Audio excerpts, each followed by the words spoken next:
Bonjour Marie aussi.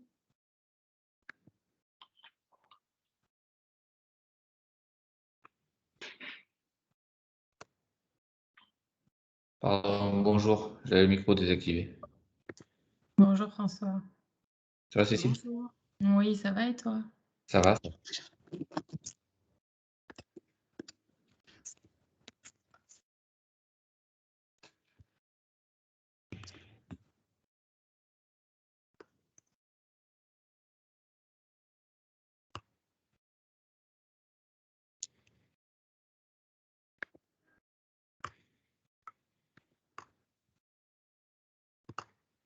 En vision.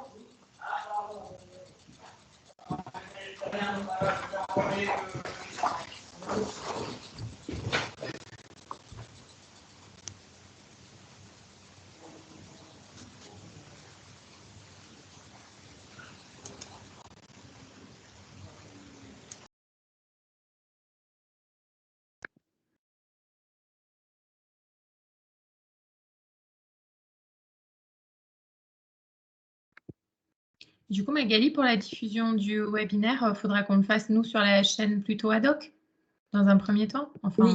Ouais. Oui. Pas le plus simple. Je pense qu'il manque à peu près 5 participants. Donc, on va attendre encore 5 minutes, s'il vous plaît. Oh, plus que ça. Hein. Ah, peut-être, Bonjour, oui. bonjour. Bonjour.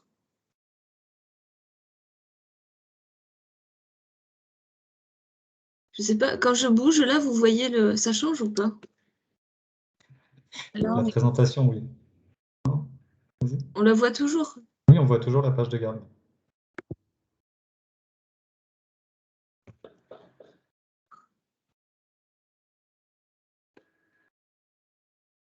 Bonjour Ingrid aussi.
Il manque encore du monde. Si vous êtes d'accord, on attend encore 2 petites minutes.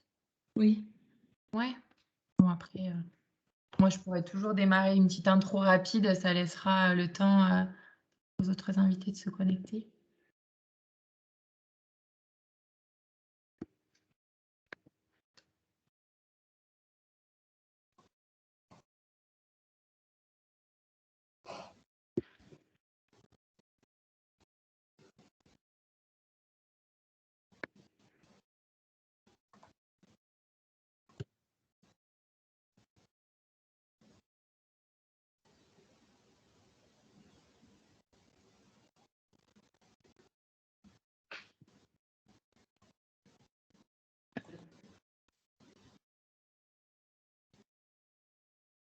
Donc, bonjour tout le monde, bonjour à tous les EPCI qui nous rejoignent petit à petit. Je vais peut-être commencer, oui, avec une petite intro et puis ça laissera le temps à ceux qui ne se sont pas encore connectés de nous rejoindre petit à petit. On s'était dit 1 heure et demie, non, c'est ça? 1h30. Après 1h30, ok. Bon, juste peut-être redire pourquoi on avait eu l'idée avec la région d'organiser ce webinaire à destination des EPCI. Donc moi, je travaille pour ADOC, je suis responsable du pôle implantation et offre d'accueil. Donc, comme vous, on est souvent confronté à des entreprises en recherche de foncier, d'immobilier, et il nous est arrivé trop souvent peut-être d'avoir des petits soucis de calendrier. Donc, on propose des fonciers normalement clés en main, Et l'objectif, c'est d'avoir quelque chose quand même des données assez réalistes à donner à l'entreprise. Or, on se retrouve parfois avec, par exemple, des études faune-flore qui ont bien été faites par le territoire ou par la région, hein, puisqu'on a eu aussi ce souci sur des zones portées par la région. Et on se rend compte qu'en fait, ces études sont obsolètes et qu'il nous faut 1 an supplémentaire pour refaire un cas de saison. Donc, parfois, c'est pas grave, l'entreprise peut attendre. Parfois, on risque de perdre le projet et ça nous est arrivé avec des projets un peu structurants en termes d'emploi. Donc voilà, la région a pris les choses en main en fait sur les zones dont elle a la responsabilité, mais on s'est aussi dit que sensibiliser les EPCI maîtres d'ouvrage, puisque c'est vous qui le plus souvent aménagez et commercialisez ces zones, c'était important afin de proposer du foncier qui est vraiment clé en main en Occitanie. Voilà. Alors du coup, je vais laisser la parole à mes collègues. L'objectif aujourd'hui, c'est de parler biodiversité. Donc, on va vous présenter l'Agence régionale de biodiversité d'Occitanie et vraiment de voir comment on peut intégrer la biodiversité dans le process d'aménagement. Juste vous dire que le webinaire est enregistré aussi, donc à moins que quelqu'un s'y oppose, c'est pratique parce qu'on vous permet pas aussi. Oui, alors oui, c'est lundi. Ah ben, vous avez bien fait, tiens. Excusez-moi, on entend. Alors, je voulais juste savoir, c'est à quelle heure? Je vais le renoter. Donc, je continue. Et donc, on vous enverra aussi la présentation par mail. Oui, il n'y a pas de souci. Est-ce que vous pouvez couper le micro, s'il vous Pas plaît? du tout. Magali, si tu as la main, tu dois pouvoir couper le micro normalement. Je peux couper le micro de tout le monde, normalement, dont le mien d'ailleurs. Donc, je vais vous laisser. Je vais vous laisser la main.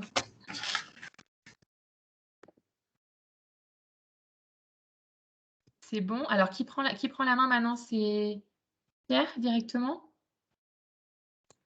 Je vais laisser peut-être Sébastien commencer. N'hésite pas. On va peut-être se présenter très rapidement, Sébastien. Je te laisse te présenter. Je vais me présenter ensuite et puis tu démarras.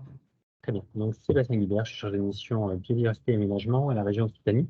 Et du coup, je travaille sur tout ce qui est trame d'affaires bleues, prise en compte de la biodiversité et également ce volet un peu plus en lien avec l'aménagement. Alors, pour ma part, Pierre Biozen, moi je fais partie de l'Agence régionale de la biodiversité Occitanie que je vous présenterai très rapidement tout à l'heure. Et sur la partie accompagnement des acteurs, et on va dire plutôt spécialisé sur les sujets de nature en ville, aménagement opérationnel. Et puis on va peut-être laisser aussi Ingrid se présenter. Merci Pierre. Gonzalez Ingrid, chargée de mission aménagement et environnement à la région Occitanie. Et je travaille particulièrement sur la séquence éviter, réduire, compenser.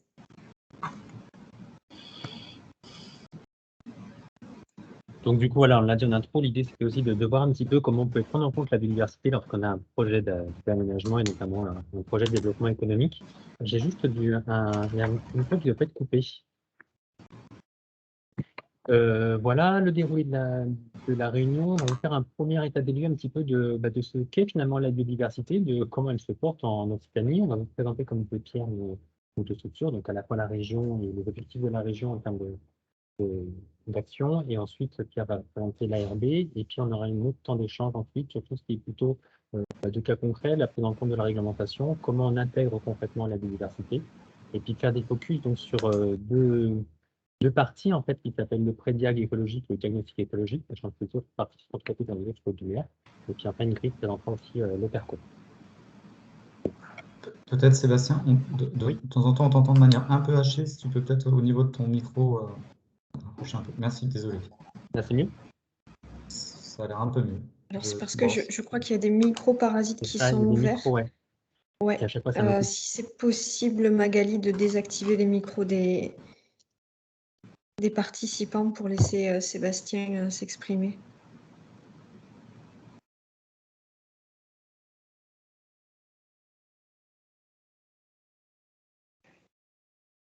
C'est bon. Pierre, par contre, ton micro qui est coupé. Magali, je te laisse défiler la slide d'après.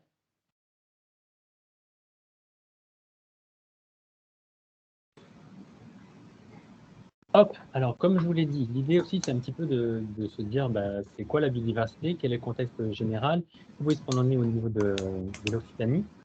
Attendez, je suis désolé, je vais me permettre juste de couper. Ouais. Où est-ce qu'on en est au niveau de l'Occitanie et puis les indicateurs pour mieux comprendre pourquoi du coup on prend en compte la biodiversité dans les projets d'aménagement.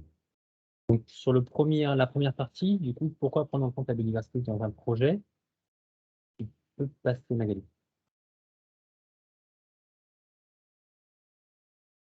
L'idée, en fait, c'était de se dire que finalement, très souvent, on parle de biodiversité comme un impact ou quelque chose qui est négatif pour un projet. Donc, c'était juste un peu pour recadrer le débat et le sujet. Donc, je pense qu'on est tous d'accord pour dire qu'il y a quelque chose qui se passe actuellement qui s'appelle le changement climatique. On nous annonce en Occitanie des augmentations de température, des augmentations des précipitations. On l'a fait récemment sur Nîmes, une augmentation du niveau de la mer également, une baisse de l'enneigement. Et en fait, on se rend compte que finalement, la nature, non, en fait, sur le d'avant, finalement, la nature peut nous aider à répondre à ces changements climatiques de façon assez simple et assez concrète. Lorsqu'on parle d'îlots de chaleur urbain, par exemple, quand on plante des arbres à proximité d'une entreprise ou dans une ville, et ça permet de réduire la température. Pareil pour les risques liés à l'eau. Finalement, on s'aperçoit que si on désimperméabilise certains secteurs et si on a une gestion de l'eau pluviale un peu différente, on peut réduire l'impact de cette problématique d'augmentation de l'eau passée. Et puis également, il y a aussi la biodiversité qui va vous apporter un bien-être pour nous, donc que ce soit chez nous, mais également à l'entreprise. On s'en est rendu compte avec le contexte le contexte sanitaire actuel, c'est que finalement les gens avaient besoin d'avoir des espaces verts, de se retrouver dans la nature, de pouvoir du coup se balader. Et ça permet également de réduire les risques sanitaires. Donc là, je vais vous donner deux exemples assez simples. C'est des exemples, je pense qu'ils vont parler, notamment ceux qui sont mystiques, qui sont tous plus ou moins concernés. Mais c'est de se dire que finalement, si on favorise le maintien ou en tout cas l'arrivée des chauves-souris et des hirondelles à proximité de bâtiments, c'est des espèces qui vont pouvoir manger jusqu'à 3000 moustiques par jour, ce qui n'est pas rien. Et de l'autre côté, vous avez également l'exemple du renard, où si on favorise la perméabilité des espaces et si on permet à cette espèce de rester à proximité, c'est un prédateur du rongeur qui, lui, le rongeur va avoir pas mal de tiques, et la tique qui peut du coup transmettre la maladie de Lyme. Et là, ça peut avoir aussi des effets assez importants sur la santé. Maintenant, l'idée, c'est de faire un petit point sur un contexte général au niveau de la biodiversité en France. Donc, vous allez voir, les chiffres ne sont pas forcément bons. Globalement, on a une baisse et un déclin de la biodiversité. On a moins 75% d'arthropodes, donc des insectes, moins 33% d'oiseaux. Et puis, l'UICN, donc l'Union internationale de la conservation de la nature, qui évalue en gros à plus de 17% le nombre d'espèces qui sont menacées en France. Les causes de cette érosion de la biodiversité, elles sont connues. Vous ne m'entendez pas? Si. Moi, j'ai Si. pas de souci avec le son, mais certains participants l'ont. Pardon. Je vais essayer de parler un peu moins vite et peut-être plus proche du micro. Donc, les causes principales de l'érosion de la biodiversité, elles sont connues. C'est principalement l'artificialisation des sols avant même le changement climatique. Et ça, c'est pas moi qui le dis, c'est l'IPBES pour son rapport de 2019. Et du coup, quand on parle d'artificialisation du sol, il y a une définition. Je vais passer juste après, Magali. Donc, la définition, c'est tout processus qui implique une perte d'espace naturel agricole et forestier, donc les fameux ENAF, et qui conduit du coup à un changement d'usage de structuration du sol. Donc, concrètement, lorsqu'on a de l'aménagement urbain ou économique qui se met en place sur ce type de territoire. Au niveau de l'Occitanie, je pense que tu peux tout dérouler là. Globalement, j'aurais tendance à dire on a de la chance parce qu'en fait, c'est un territoire qui est stratégique pour la conservation des habitats et des espèces. Vous le voyez avec les trois photos que je vous ai mis sur la droite. On a des paysages du coup, qui sont multiples, qui sont très variés, qui permet du coup d'accueillir la biodiversité de manière assez importante. Au niveau du pourtour méditerranéen, on est considéré comme un point chaud, un hotspot de biodiversité. Et puis, au niveau de l'État, on a identifié 215 espèces et une centaine d'habitats d'intérêt européens à l'échelle de l'Occitanie. Donc, ça nous donne un vrai rôle en termes de préservation et de maintien de la biodiversité. Là, j'ai mis un petit oui, mais. Donc, le oui, mais, c'est parce que si tu passes, c'est qu'en fait, on est également un territoire qui est attractif, avec une croissance démographique qui est forte. Et tout ça, ça va impliquer que du coup, il va falloir proposer des logements, des infrastructures de transport et des activités économiques. Pourquoi on est là aujourd'hui? Et tout ça, ça va entraîner une perte d'habitat et une fragmentation des espaces. Vous le voyez notamment sur les 2 dernières photos. Vous le voyez, vous avez failli le voir, si vous le voyez maintenant. Sur les 2 dernières photos, cette fragmentation, on s'aperçoit bien que si je prends l'exemple du hérisson, bah, ça va être un peu compliqué pour pouvoir du coup faire son cycle de vie et passer d'une partie à l'autre quand on voit notamment tous les échangeurs routiers qui sont présents. Donc tout ça, ça va forcément avoir un impact sur le déplacement des espèces et ça va forcément avoir un impact aussi sur leur possibilité de se reproduire, de se nourrir et finalement de faire leur cycle de vie. Globalement, donc, en Occitanie, si on prend quelques indicateurs, quand on regarde en termes de taux d'artificialisation, on est plutôt inférieur à la moyenne, donc on peut dire que finalement c'est bien. Oui, mais là aussi, ces chiffres cachent quelque chose. Si tu peux juste descendre, l'idée c'est qu'en fait, on a une grosse disparité entre les départements. Forcément, on a au niveau de l'Occitanie des départements qui sont pour tout le terrain. Juste, voilà. Donc, on a tout pour tout le Méditerranée qui est quand même très attractif. On a toute la métropole de Toulouse également qui va concentrer beaucoup d'artificialisation. On a également une évolution rapide de cette artificialisation qui indique du coup une consommation forte des espaces naturels et agricoles et forestiers. En gros, si on prend entre 90 et 2018, par rapport à cette évolution rapide dont je vous ai parlé, on est à plus 52% de surface artificialisée en Occitanie, alors qu'au niveau national, on est à 30%, donc il montre bien que finalement, ce taux inférieur qu'on avait en moyenne, on est en train de le rattraper. On a 3000 hectares par an qui sont artificialisés, et en Occitanie, en fait, cette artificialisation équivaut à la construction de 5 places de parking par minute.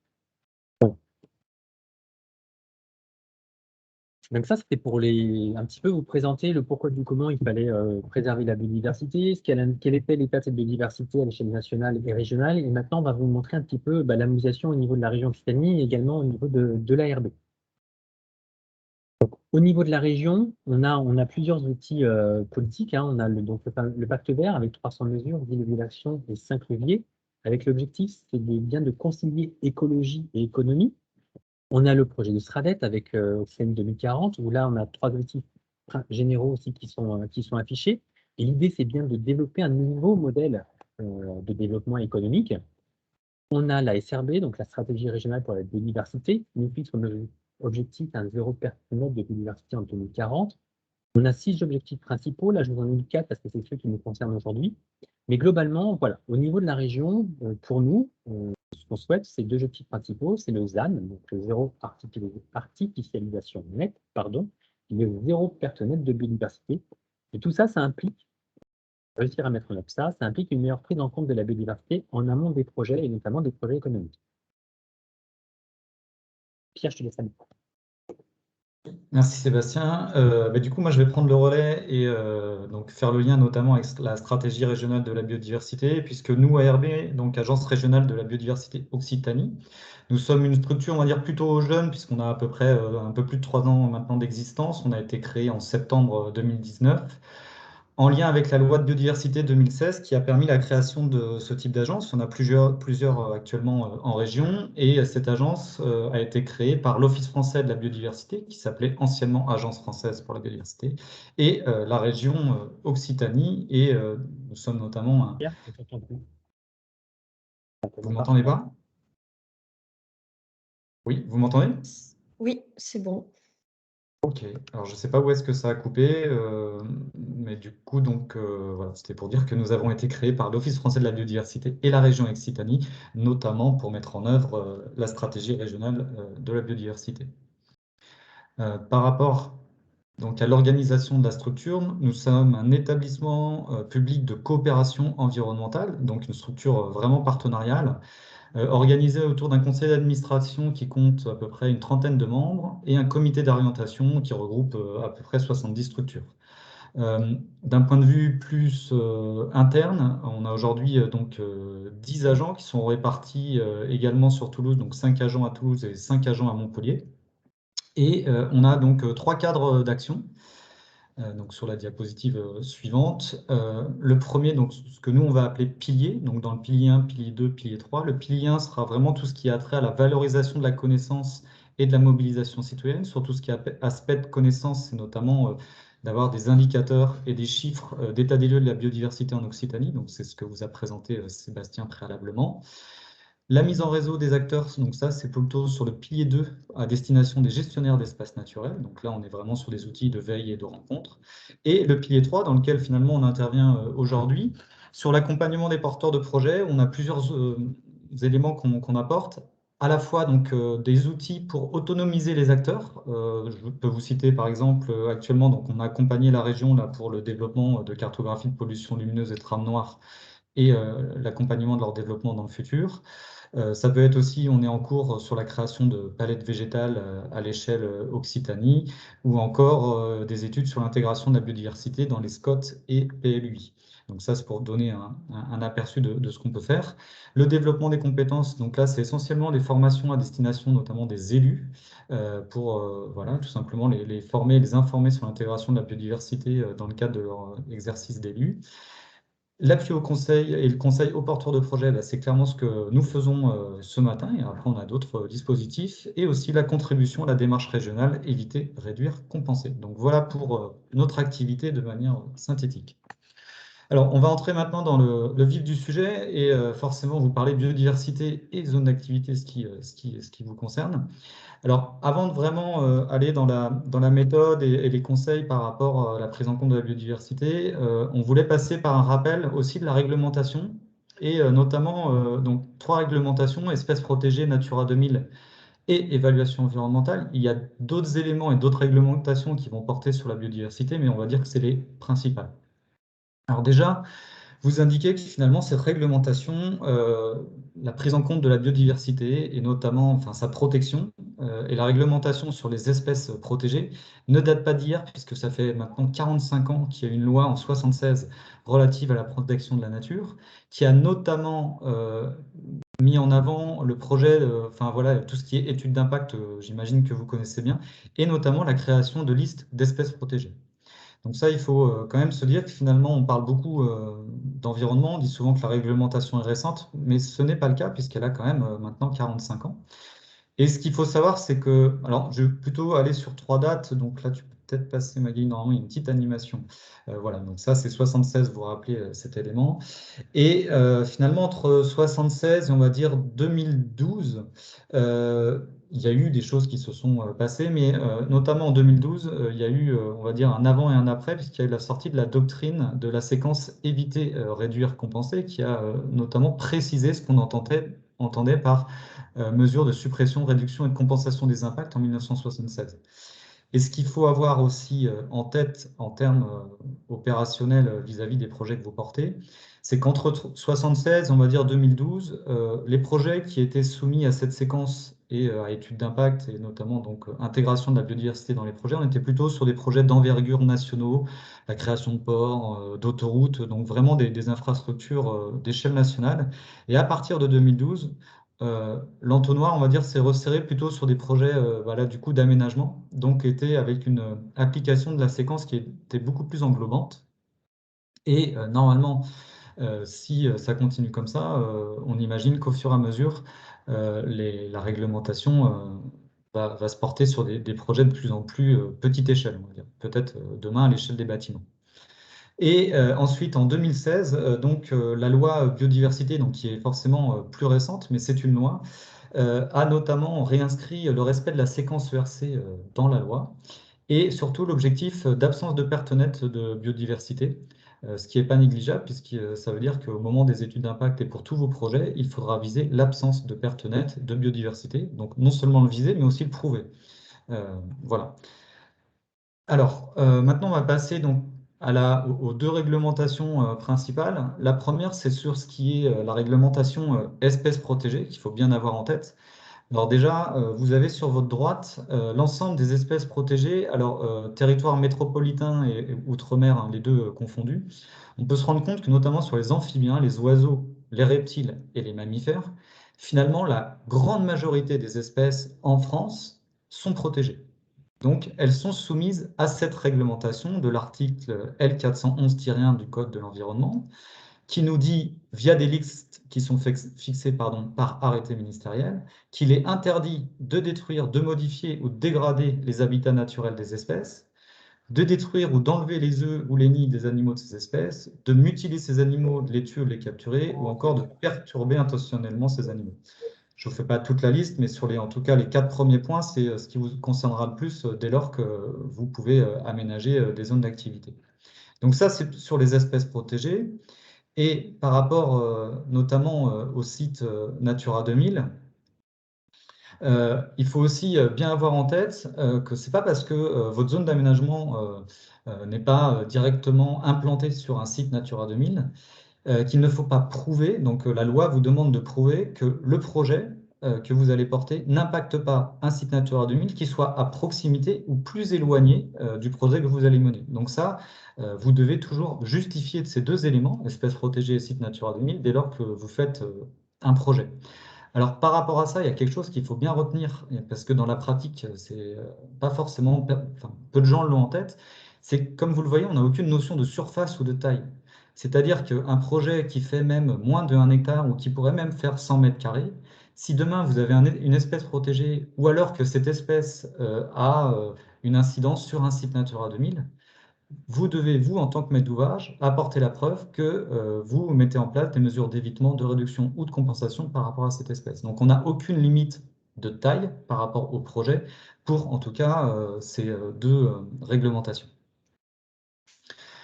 Très rapidement, passer sur la notion d'évaluation environnementale, je pense que pour le coup, vous êtes beaucoup plus familière. Donc là, comme vous le savez, elle définit si des projets sont soumis à évaluation au cas par cas ou de manière systématique. Donc ça, vous connaissez les listes qui sont dans l'article R122-2 du Code de l'environnement, et cette liste a tendance à être assez mouvante. Donc il faut aller régulièrement voir cet article pour voir qui est soumis, qui n'est pas soumis. Et dès lors qu'il y a soit au cas par cas ou une évaluation systématique, la mise en œuvre de la séquence ERC est nécessaire. Je voulais aussi attirer votre attention sur la notion de projet avec fractionnement dans le temps ou dans l'espace. Alors, j'ai plus exactement l'article de loi, la référence. Ça, c'est juste pour vous indiquer quand vous avez notamment une zone d'activité que vous avez déjà aménagée. Imaginons que vous aviez prévu 3 lots plutôt pour des artisans locaux et il y a un prospect qui arrive sur la zone qui nécessite finalement une implantation sur ces 3 lots. Donc de 3, on en vient à 1 lot et va nécessiter par exemple l'accueil de poids lourds. Et par rapport à ça, la route que vous aviez prévue d'accès pour votre zone d'activité économique, qui peut être par exemple une route départementale, peut, alors c'est peut-être pas le bon exemple, mais ne pas être, en tout cas, être bien mise en œuvre pour les poids lourds. Donc ça nécessite de revoir cette route.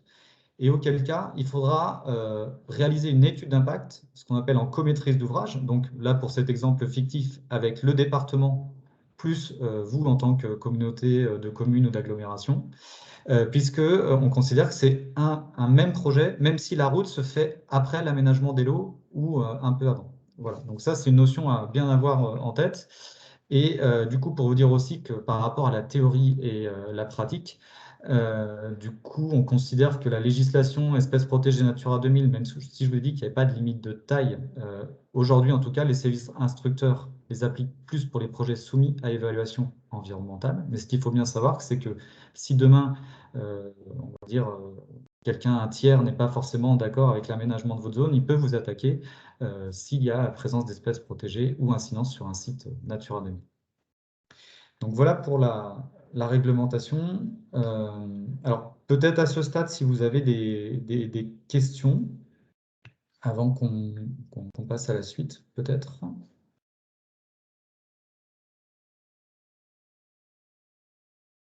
On peut enchaîner. Ça a été clair.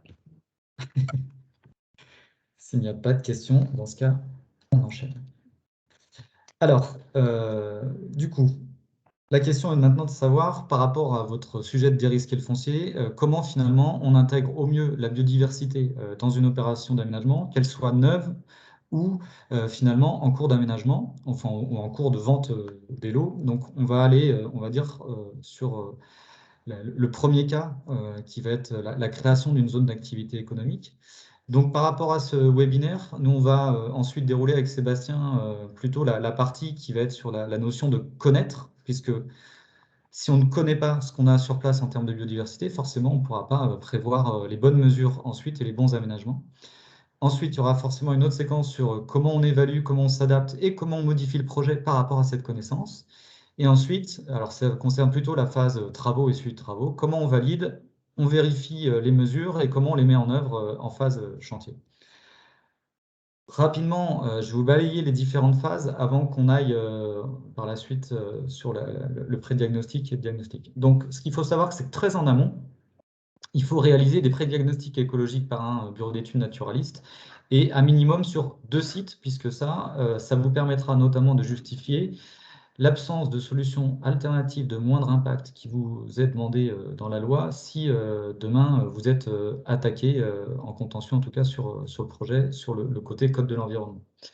Ce qu'on vous recommande, c'est de faire ces pré-diagnostics écologiques dès la phase programmation de votre opération d'aménagement, de demander dans le cadrage amont, une fois que vous aurez le bureau d'études, de valider l'aire d'études, la méthodologie et la pression et la durée de validité des inventaires, mais ça on y reviendra plus tard. Et ensuite, dans tout le séquençage de l'opération, donc du plan guide à l'esquisse, donc là, il faudra réaliser plutôt un diagnostic écologique d'une année, présenter ces éléments derrière à l'ADREAL des DTM, donc pour une réunion dédiée. En phase, ensuite, AVP et Pro, ce sera discuté avec le bureau d'études naturaliste, avec l'équipe de maîtrise d'œuvre, pour mettre en place finalement toutes les mesures d'évitement, de réduction, d'accompagnement, pour voilà, essayer d'atténuer en tout cas les impacts de votre projet sur la biodiversité. Une fois que toutes ces mesures d'évitement, de réduction et d'accompagnement seront donc pré-ciblées avec l'accompagnement d'un bureau d'études naturaliste, il faudra valider ce qu'on appelle les impacts résiduels, s'il en existe, et auquel cas, s'il y a des impacts résiduels, là, il faudra, dans ce cas, aller chercher donc, des mesures compensatoires pour, du coup, répondre à cet objectif de non-perte nette de biodiversité. Donc là, il y a ensuite le dépôt réglementaire des dossiers et après, donc tout ce qui est accompagnement des entreprises, notamment au moment du DCE, pour être sûr que toutes les mesures sont bien mises en place aussi dans les cahiers des charges et les appels d'offres au niveau des entreprises de travaux.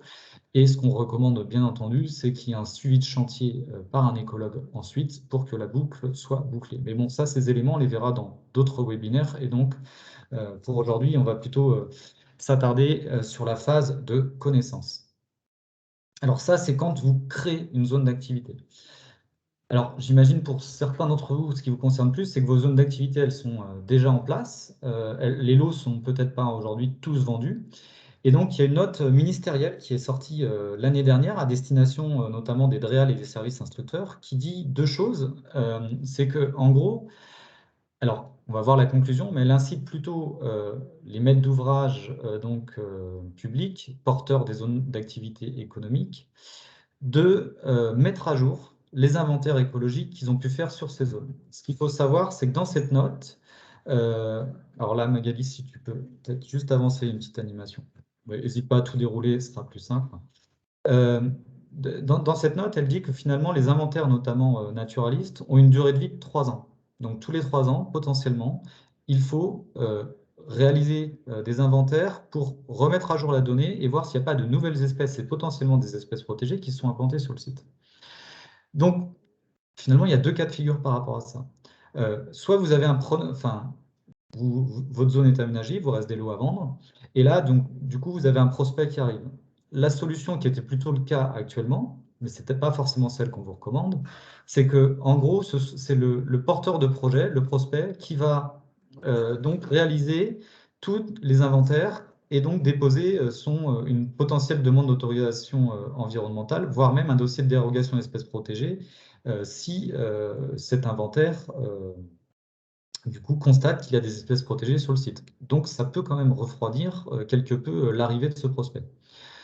En revanche, vous pouvez aussi, vous, en tant que collectivité et maître d'ouvrage, réaliser donc des pré-diagnostics naturalistes, réaliser un diagnostic naturaliste de mise à jour, on va dire, et de faire un suivi à minima tous les 3 ans, et ça, de le porter à connaissance des services instructeurs, et d'avoir une discussion avec eux en fonction des résultats pour savoir si oui ou non, vous devez réaliser un dossier de dérogation qui serait porté à votre charge, mais qui a en tout cas pour principale qualité, pour vous, de gagner du temps, puisque vous avez cette information en amont, et si un prospect arrive sur votre zone, vous êtes en capacité de lui dire, ne vous inquiétez pas, tout est géré en amont, et donc du coup, on porte tout ce qui est notamment mesures compensatoires s'il y en a.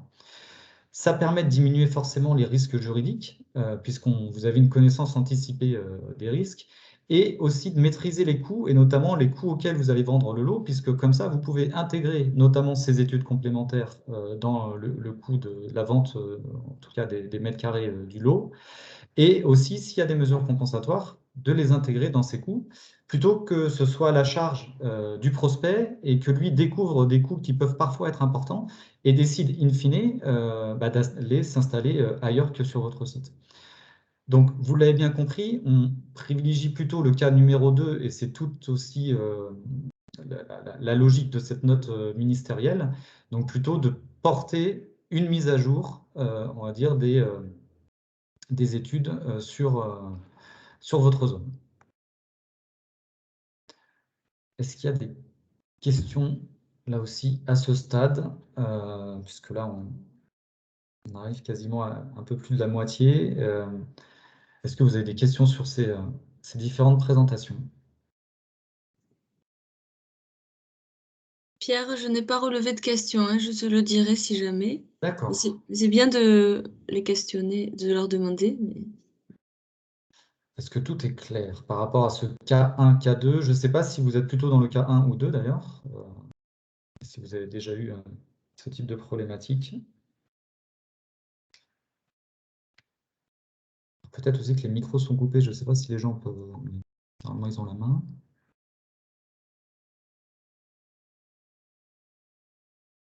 Ah, je vois qu'il y a quelqu'un qui est en train d'écrire.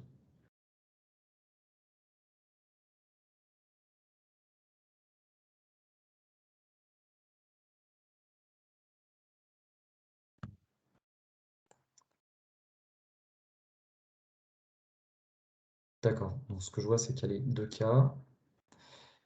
Et donc, par rapport à ce cas numéro 2, est-ce que pour vous, voilà, l'explication paraît claire? Donc, ce qu'on vous incite à faire, c'est clairement d'échanger avec les services instructeurs, donc des DTM et de Réal, pour une fois que pour bien calibrer le pré-diagnostic, savoir s'il faut faire des inventaires complémentaires.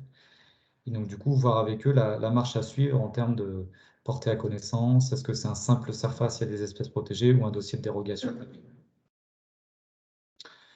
S'il n'y a pas d'autres questions, ben dans ce cas, je vais laisser la main à Sébastien pour détailler le pré-diagnostic et le diagnostic ensuite écologique. Voilà, donc comme vous a dit, on est vraiment avec ce webinaire sur la phase connaissance. Donc on va vous présenter le pré-diag écologique et le diagnostic écologique. Voilà, donc l'idée du pré-diag, hein, c'est dans le cadre d'une création de DAE, c'est de réaliser des pré-diags sur 2 sites à minima. L'idée, c'est bien de pouvoir justifier auprès des services de l'Adréal du choix du site retenu au regard du moindre impact par rapport au violet biodiversité. Et là, on vous a fait une petite frise un petit peu de comment va se passer ce pré-diag. Donc, dans un premier temps, vous allez avoir forcément le choix d'un bureau d'études naturaliste qui, lui, va se rapprocher de l'Adréal et notamment du SINP, donc du système d'information nature et paysage. En fait, ce système d'information nature et paysage regroupe toutes les données biodiversité qui sont identifiées sur un territoire, donc que ce soit les données faune, flore, espèces protégées ou non. Toutes ces données-là sont cartographiées, sont disponibles sur le SINP et du coup, le bureau d'études va les récupérer.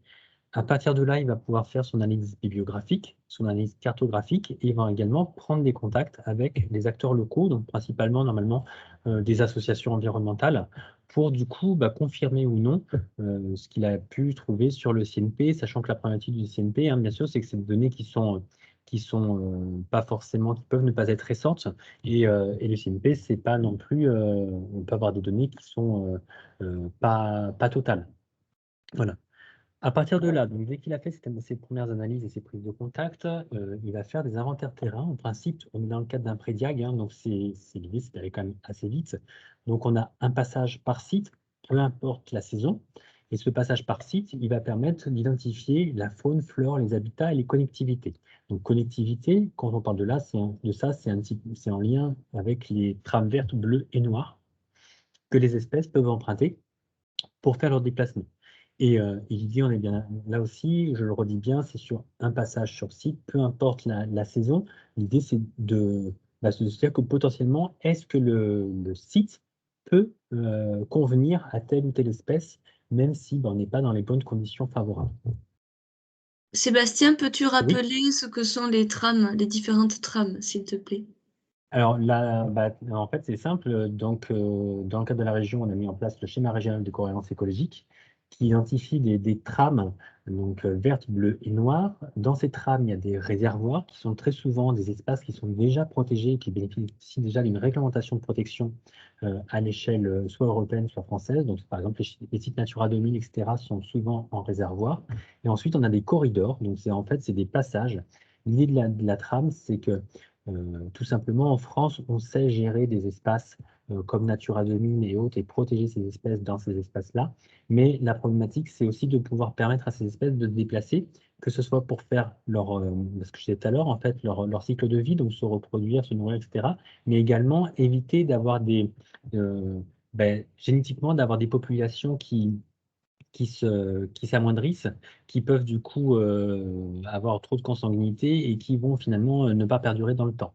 Donc les trames vertes et bleues, noires, pardon, c'est bien l'idée de favoriser le déplacement des espèces et la connectivité entre les différents secteurs réservoirs.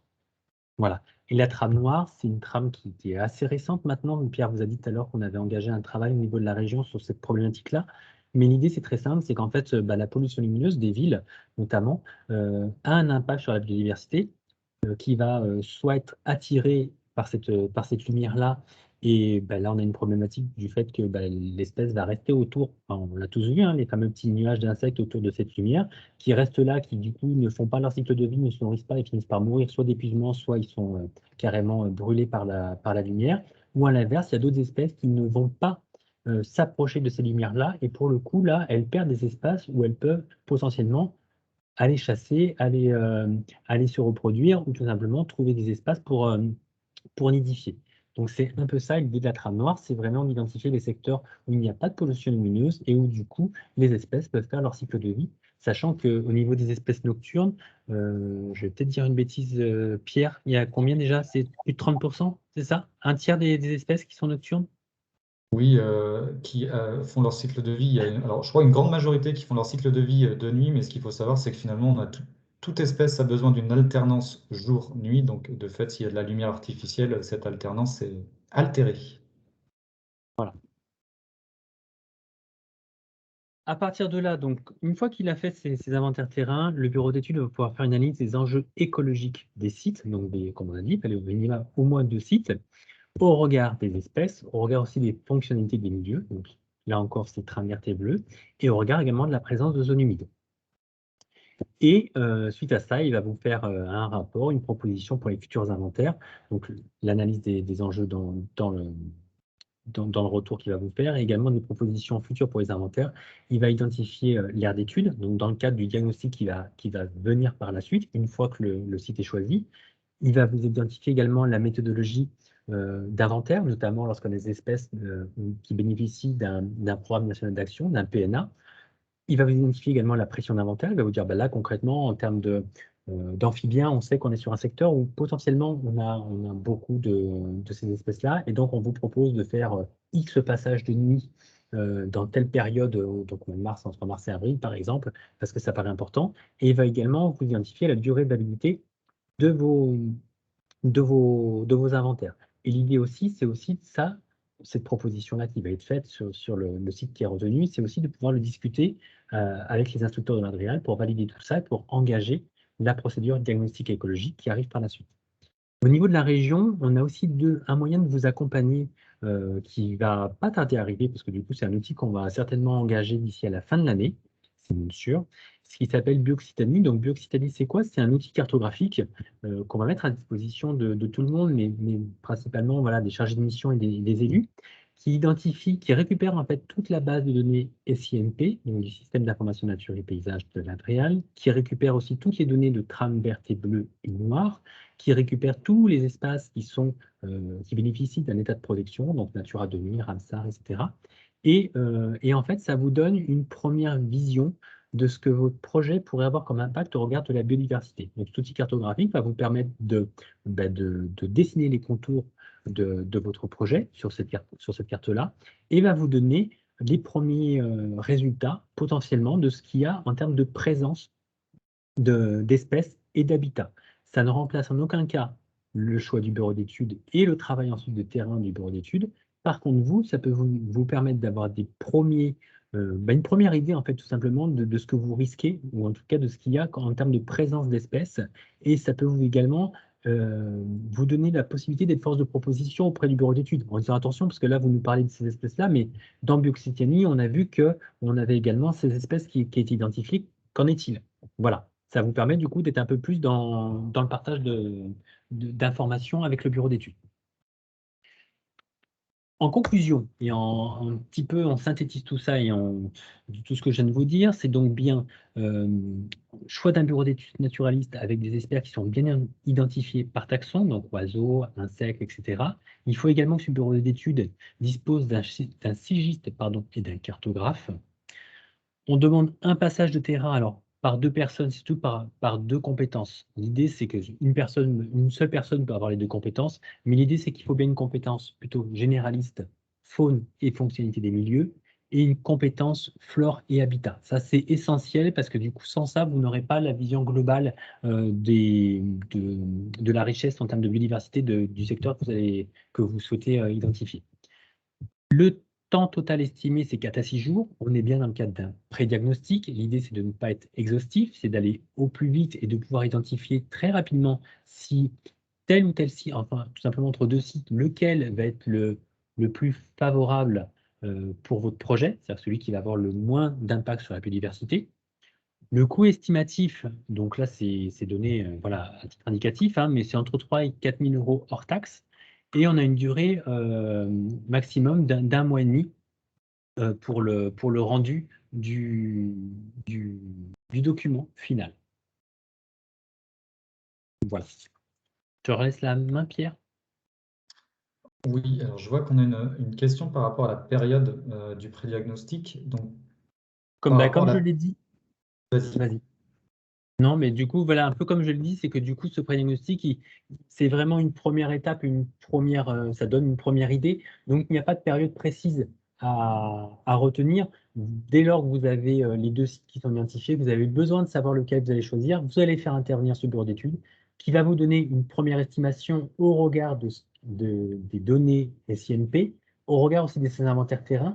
Et j'aurais tendance à dire, bah oui, en effet, vous allez peut-être faire un prédiagnostic au mois de janvier. Au mois de janvier, on sait qu'il y a pas mal d'espèces migratrices qui ne sont pas présentes, notamment par exemple le relier d'Europe, pour ne citer que lui. Et ben, même s'il n'est pas présent, ce qui va se passer, c'est que votre bureau d'études va être capable de vous dire qu'au regard de l'habitat, au regard du contexte paysager, potentiellement, on peut avoir cette espèce-là. Et donc, il va vous dire, quand vous allez mettre en place votre diagnostic, qui lui va être sur une période beaucoup plus longue, Pierre va vous le dire tout à l'heure, là, il va vous dire, il faudra faire attention à cette espèce-là dans le prédiac parce que nous, on estime que.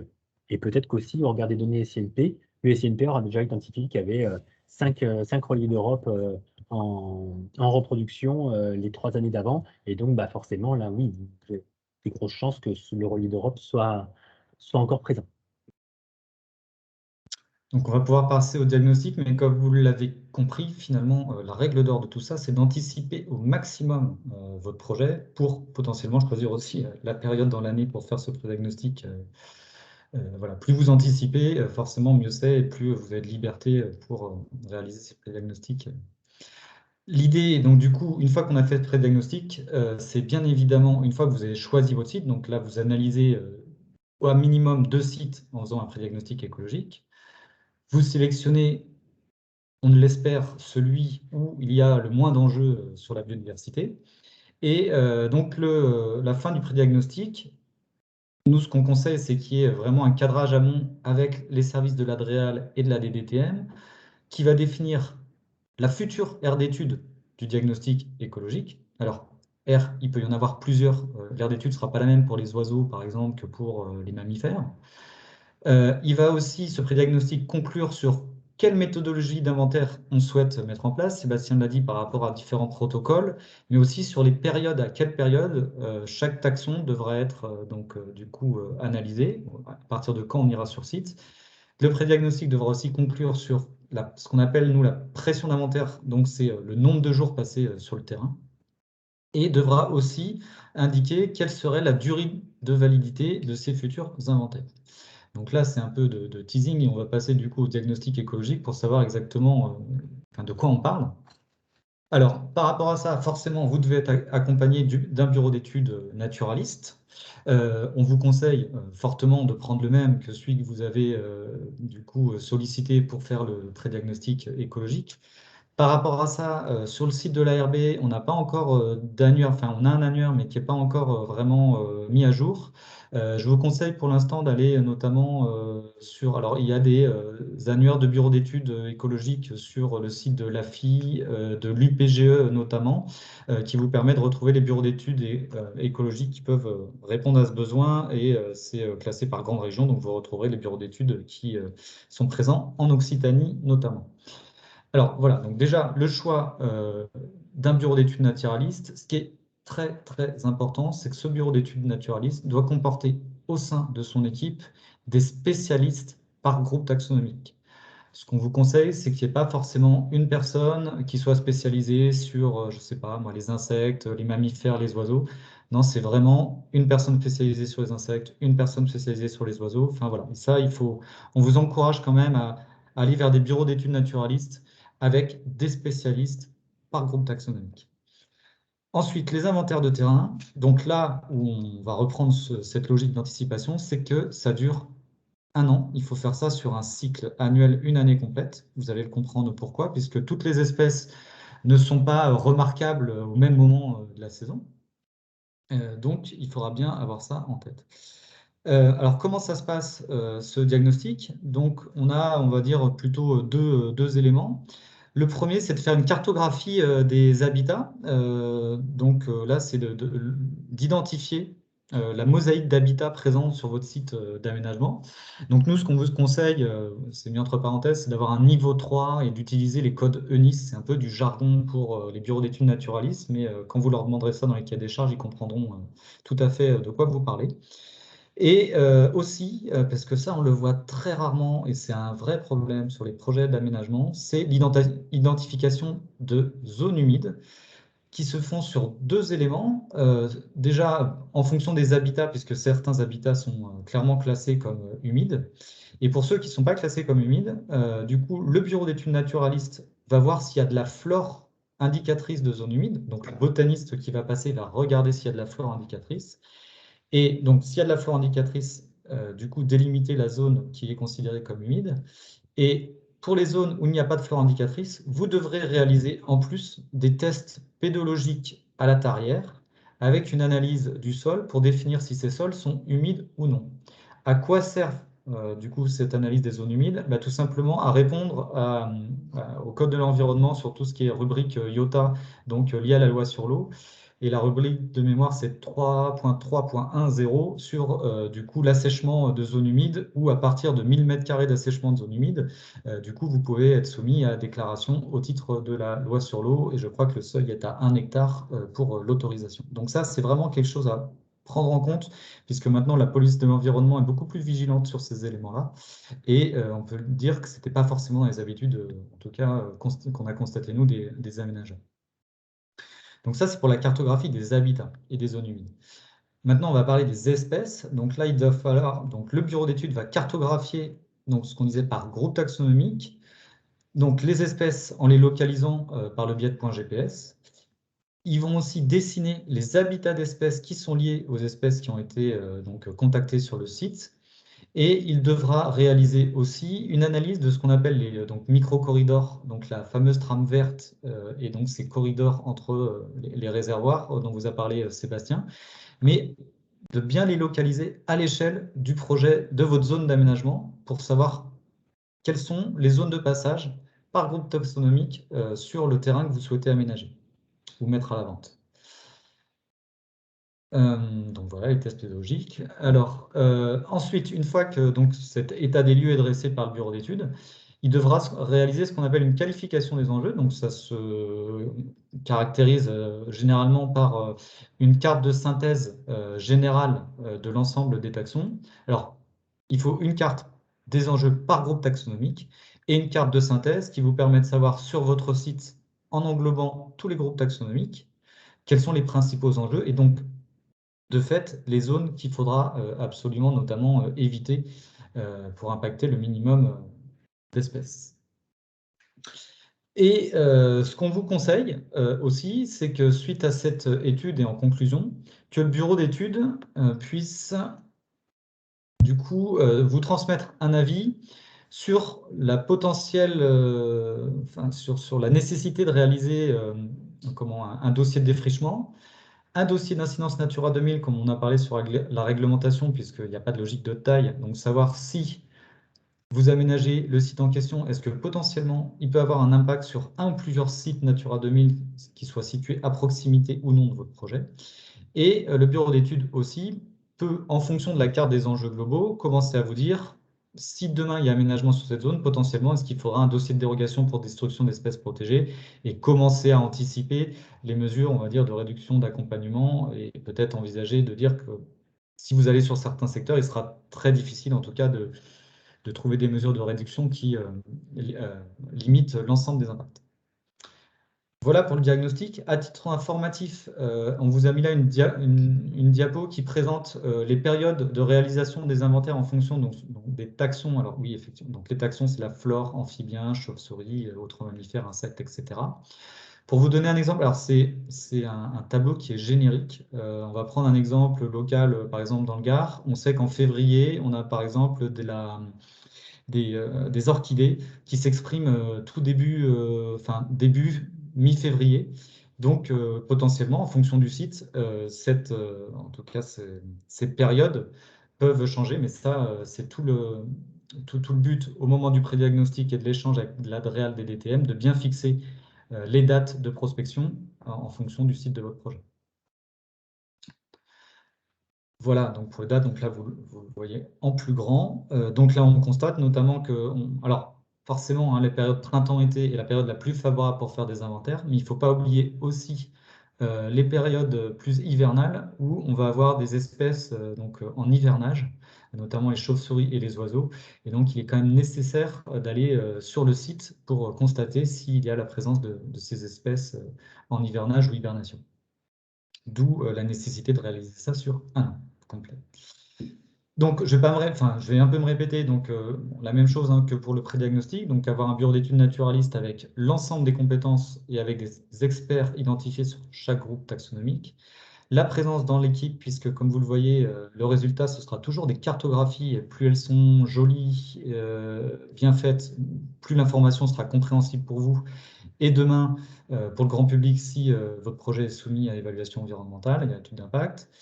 Alors, en règle générale, donc là, les chiffres, on va dire, sont pour une zone qui pourrait faire maximum peut-être 15 hectares. Généralement, c'est à peu près 10 à 15 passages de terrain, pardon, avec un temps estimé entre les passages des terrains, la rédaction des documents qui est d'un 15 à 20 jours de travail et un coût estimatif entre 10 000 et 15 000 euros hors taxe. Et à partir du moment où les inventaires doivent se faire sur un an plus l'écriture du dossier, on a une durée maximum, on va dire, de l'étude qui est d'environ 14 mois. Donc là encore, il faut vraiment que vous l'anticipiez dans vos démarches de création de zones d'aménagement ou de mise à jour d'études sur les lots qui ne sont pas encore vendus. Et bien sûr, donc là, dans les coûts ne sont pas compris les tests pour les tests pédologiques. Voilà pour le diagnostic, et je vais laisser la conclusion du coup à Sébastien. Une conclusion assez simple, c'est que, comme l'a dit Pierre, l'objectif c'est bien d'anticiper et que si vous anticipez, vous avez, vous arrivez à des risques fonciers, vous avez des relations qui sont de confiance, que ce soit avec les services instructeurs, mais également avec les associations naturalistes qui sont présentes sur le territoire. Vous êtes en meilleure concurrence avec les autres territoires qui peuvent proposer du coup des opérations d'aménagement économique, parce que du coup, comme l'a dit là aussi Pierre, l'idée c'est d'arriver clé en main. Et du coup, voilà, l'idée, c'était, je pense que le mot confiance est important lorsqu'on arrive à mettre en place toutes ces différentes étapes et que du coup, vous arrivez à bien montrer que finalement, le choix du site est réfléchi au regard de la biodiversité et que par la suite, vous avez également réfléchi à minimiser au maximum votre impact et que tout ce qui est évitement et réduction a vraiment été pris en compte. Et puis, je reviendrai peut-être juste sur ce qu'on a dit au début, hein, c'est que finalement, la biodiversité, c'est pas que des effets négatifs et c'est pas que des contraintes, c'est aussi une réelle plus-value euh, dans vos secteurs d'activité, notamment lorsqu'on fait de la promotion en fait, de terrain pour le développement économique. Très clairement, une nouvelle fois, si les personnes qui vont au travail ont un espace, autour qui est agréable, où la biodiversité est présente, où il y a des arbres, où il y a de quoi du coup se détendre, forcément, on est plus productif par la suite. Alors, avant de passer la parole à Ingrid, je vois qu'il y a des questions dans le chat. Donc, notamment par rapport au cas de zones d'activité qui sont déjà construites avec des lots qui restent à vendre. Donc, ce qu'on vous a dit effectivement, c'est qu'il faut, au bout de 3 ans, les données deviennent obsolètes. Donc, par rapport à cette note technique là, du ministère de 2020. Par rapport à ça, il faut que vous preniez contact, donc réaliser un diagnostic préalable avec un bureau d'études naturalistes pour voir quels seraient les enjeux qui existent sur ces zones. Une fois que vous avez fait ça, et en suivant la méthode qu'on vous a donnée sur le pré-diagnostic, il faut absolument, nous, ce qu'on vous conseille, faire une réunion ou une demande de réunion auprès de la DDTM et de l'ADREAL pour voir quel type d'inventaire complémentaire il faut faire sur ces zones. Alors, ce ne sera peut-être pas sur un an, puisque vous avez, généralement, quand vous avez aménagé la zone, vous avez fait des diagnostics écologiques. Donc, ce ne sera peut-être pas le cas, mais nous, ce qu'on vous encourage à faire, c'est de définir la pression d'inventaire avec la DDTM et avec l'ADREAL pour, du coup, faire ces, on va dire, diagnostics de mise à jour sur vos zones d'activité existantes et sur vos lots qui restent à vendre. Voilà. J'espère que j'ai été clair. N'hésitez pas à nous poser des questions si ce n'est pas le cas.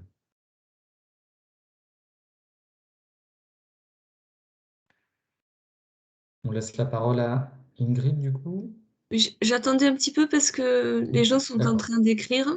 Donc, je reconfirme pour l'ensemble des participants que vous aurez accès au replay.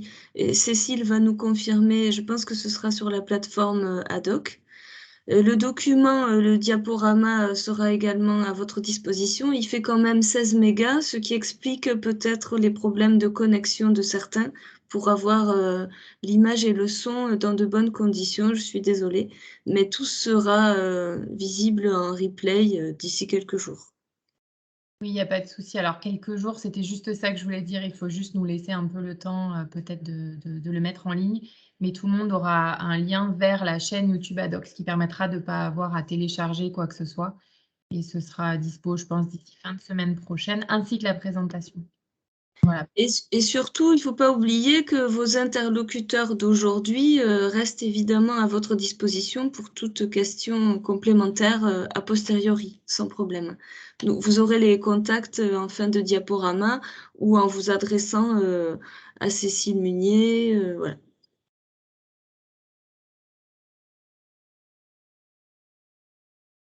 Je vois que les questions n'arrivent pas dans le fil de discussion, donc on va passer la parole à Ingrid et je vais passer à la diapo suivante. Merci beaucoup Magali, Pierre et Sébastien pour ces explications très claires. Moi, je fais un petit focus sur un outil qui s'appelle l'opérateur régional éviter, réduire, compenser, qui est le premier opérateur à l'échelle de la région en France. Peut-être pour reposer rapidement le contexte, hein, cet opérateur, dans cette phase de préfiguration, s'inscrit dans un plan d'action porté par la région sur le foncier. Ce plan d'action possède un volet éviter, réduire, compenser, qui est disponible sur le site de la région et sur le site de la CRERCO, www.crerco.fr, qui vise à une application vertueuse de la séquence ERC et qui vise notamment à accompagner les acteurs. Et parmi les structures qui accompagnent les acteurs, on a bien sûr la région, mais aussi et surtout l'Agence régionale biodiversité Occitanie.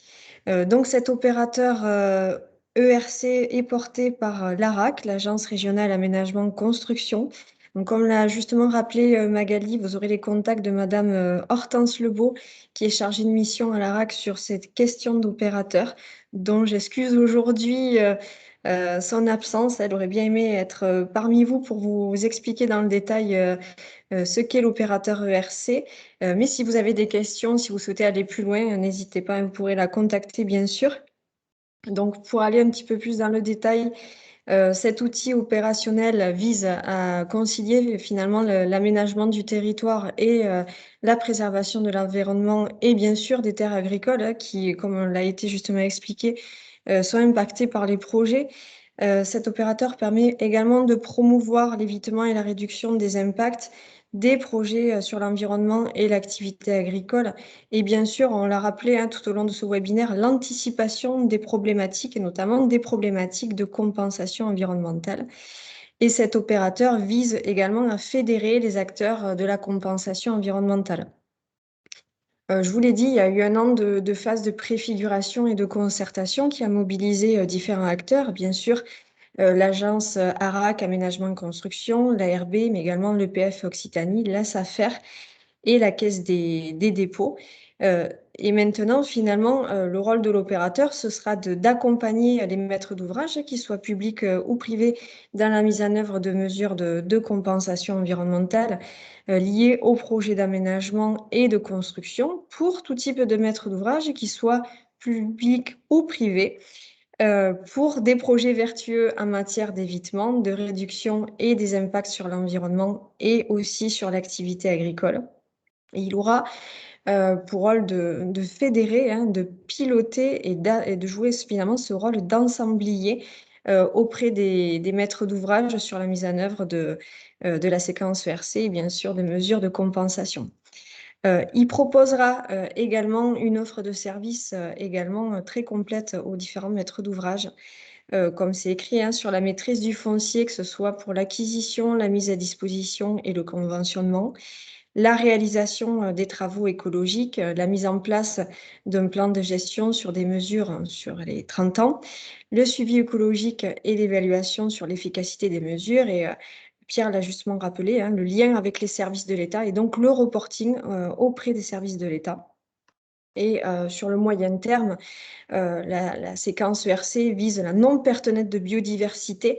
Donc, c'est tout l'objectif, c'est de recréer et de restaurer des milieux naturels, justement par anticipation des impacts sur les milieux équivalents, en identifiant les sites à haut potentiel de gain écologique, tel qu'il est inscrit dans la loi biodiversité, et ou en créant des sites naturels de compensation qui sont également inscrits dans la loi biodiversité.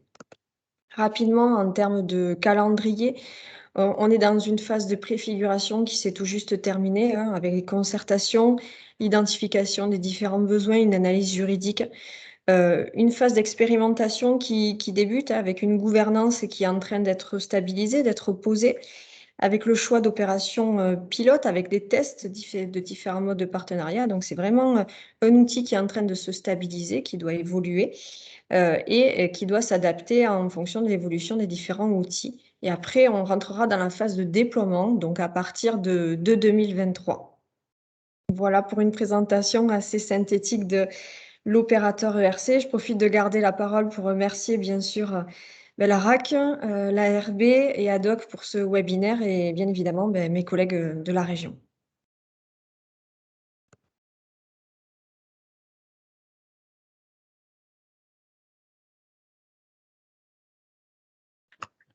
On va laisser le mot de la fin à Cécile, si elle le veut bien, puisque elle est un petit peu à l'origine de tout ça. Elle est au plus proche de vos besoins dans les territoires et elle nous a tous sollicités pour être autour d'elle aujourd'hui pour organiser ce webinaire.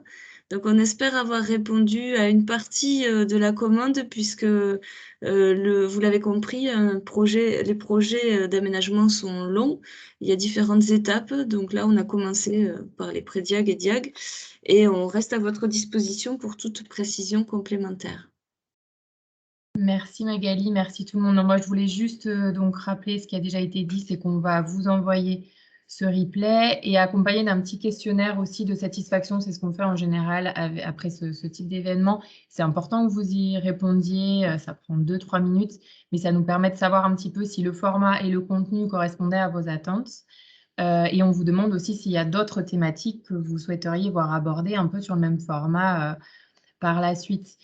Dire aussi que normalement, il y aura une seconde étape, une suite à ce webinaire. Et si vous êtes bien familier avec le contenu d'aujourd'hui, ça vous permettra de passer plus facilement à l'étape 2 de la frise qui vous a été présentée tout à l'heure. Voilà, donc on revient vers vous par mail. Et si vous avez des questions, n'hésitez pas, vous pourrez toujours les poser à ce moment-là également. Voilà, je remercie la région, la RB et tous les participants, bien sûr. Bonne journée à tout le monde. Merci à tous. Merci, bonne journée.